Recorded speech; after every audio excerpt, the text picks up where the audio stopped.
In the early 1980s, a nurse named Joy Milne began complaining to her husband Les about a smell. Not body odor in any ordinary sense. A distinct, musky, almost woody scent that clung to him. One she had never noticed before in over a decade of marriage. Les showered. He changed his routine. Nothing eliminated it. Joy assumed it was simply an unpleasant personal habit, and for 12 years, she quietly resented the smell that seemed to have no explanation. Then Les was diagnosed with Parkinson's disease. It was only years later, sitting in a support group room filled with other Parkinson's patients and their families, that Joy Milne noticed something that should not have been possible. Every single person in that room carried the exact same scent as her husband. I am Dr. Michael, and what happened next is not a story about intuition or coincidence. Scientists at the University of Edinburgh and the University of Manchester ran a blind test to see if Joy's claim held up under controlled conditions.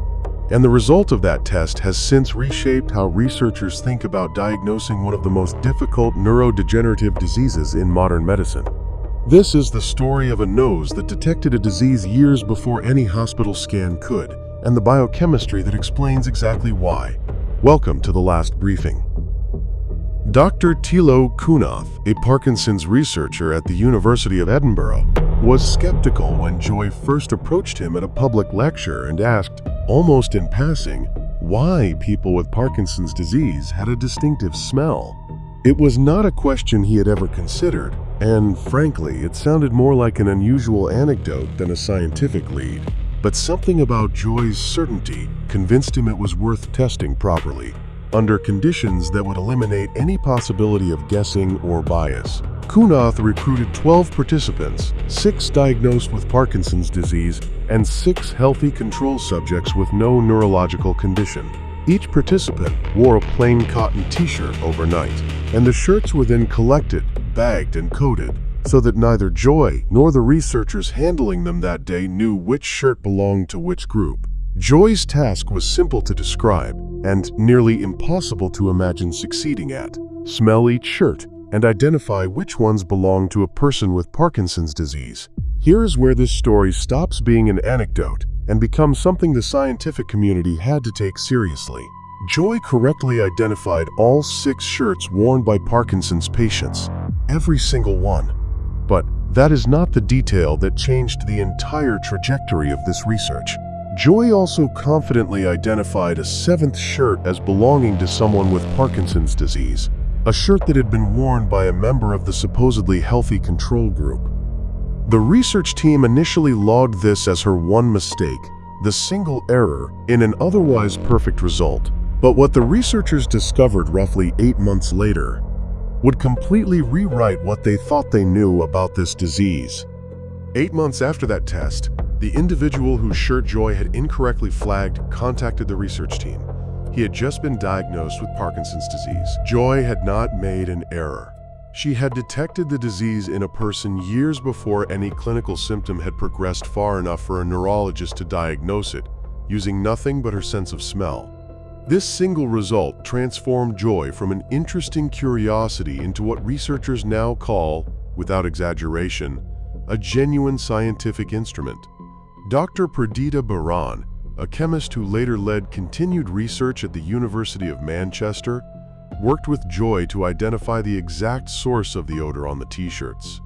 Joy narrowed it down herself with startling precision, telling researchers the scent was strongest not under the arms, where most body odor concentrates, but along the back of the neck and upper back. That detail led scientists directly to sebum, the oily substance secreted by glands all over human skin, present everywhere on the body except the palms of the hands and soles of the feet. Using a technique called mass spectrometry, which separates and identifies individual molecules within a substance, Baran's team analyzed sebum samples from dozens of Parkinson's patients alongside healthy control subjects. But identifying which molecules were different was only half the problem, because a mass spectrometer can separate thousands of compounds without telling scientists which ones a human nose would actually notice. So researchers built something called an odor port. a device that released each separated molecule one at a time directly to Joy, allowing her to signal the exact moment she detected the specific scent she associated with Parkinson's disease. Working this way, molecule by molecule, the team eventually isolated a specific group of compounds within Parkinson's patients, sebum that were consistently different from the sebum of healthy individuals, chemical signatures of a disease process that begins altering the body's biochemistry years before the tremors, the stiffness, or the slowed movement that doctors currently rely on to make a diagnosis. Parkinson's disease is fundamentally a disorder of neurodegeneration, meaning nerve cells in a specific region of the brain gradually die off over time, primarily cells responsible for producing dopamine, a chemical messenger the body needs for smooth, controlled movement. By the time a neurologist can observe the classic motor symptoms, tremor, rigidity, slowed movement, researchers now believe substantial neurological damage has already occurred, likely years into the disease process. What Joy Milne's nose was detecting was not the neurological damage itself, but a downstream metabolic consequence of it, subtle chemical alterations occurring throughout the body's skin oil as the disease progressed silently in the brain. Volatile organic compounds, meaning chemical substances that easily evaporate into the air and can be detected by smell, are constantly released by human skin as part of normal metabolism. In Parkinson's patients, the composition of these compounds shifts in specific measurable ways, likely connected to changes in sebum production driven by the same neurological dysfunction affecting movement. Most human beings simply cannot consciously detect these subtle chemical shifts. Joy Milne can, due to a rare condition called hereditary hyperosmia, an inherited hypersensitivity of smell that, in her case, happened to align precisely with a disease that had never before been studied through the lens of scent. Comment below if a doctor took longer than they should have to figure out what was wrong with you or with someone you love. Every single delayed diagnosis matters, and it is exactly this kind of frustration that eventually leads researchers toward discoveries like this one.